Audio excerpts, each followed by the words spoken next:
One of the things I tried to think through is why you should tell the truth.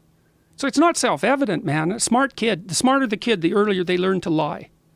Lying is very powerful because you can manipulate the world with your language. And then you can get what you want lots of times, or escape from things that you don't want. So why not lie all the time? Well, I think the reason is, there's a bunch of reasons, but one of them is that you can't trust yourself if you lie.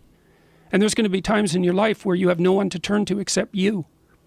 And so if you've stuffed yourself full of lies, then you're going to be in a crisis one day and you're going to have to make a decision and you're going to decide wrong.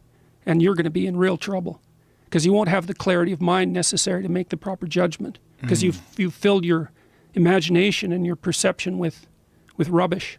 Well, this is also why I think it's so useful just to say what you think, you know, in a more fundamental way, because one of the ideas that has guided me in doing what I've been doing is that you want to let go of the consequences of your actions and say what you believe to be true. That doesn't mean you should be a fool about it or that you should say everything all the time. This is this fundamental hallmark of faith, I believe. And faith, in the truest sense, is the belief that truthful speech redeems the world.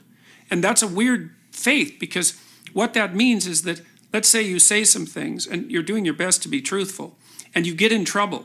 You think, oh my God, that didn't work. It's like, actually, you don't know whether or not it worked because you can't calculate the full consequences of your action. And so it could be that it worked just fine, but it was painful in the short term. And lots of things that work fine are painful in the short term. And so there is a leap of faith that has to be made. It's predicated on the fundamental assumption that truthful speech turns the potential of reality, the truth turns the potential shall set you free. Well, that which is who the hell would ever believe that, right? Because that isn't how it looks.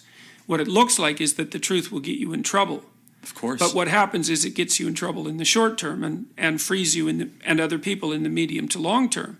Say you have a duty. Maybe that's why you stand up. It's because you have a goddamn duty to stand up and just say what you have to say. You don't even have to be trying to make a point exactly or trying to get something done. It's like, this is how it looks to me. You need to say what you think because that's where you come from, right? And if you don't say what you think, then you kill your unborn self. You know, you have things in you that are struggling to come to the light. That's the truth you need to utter, and you need to utter that truth because without that truth, you cannot live in the world. Because the world's real and you need truth to live in the world. And if you stifle your truth, well, how can that be anything but something that brings about hell? How could it be any other way?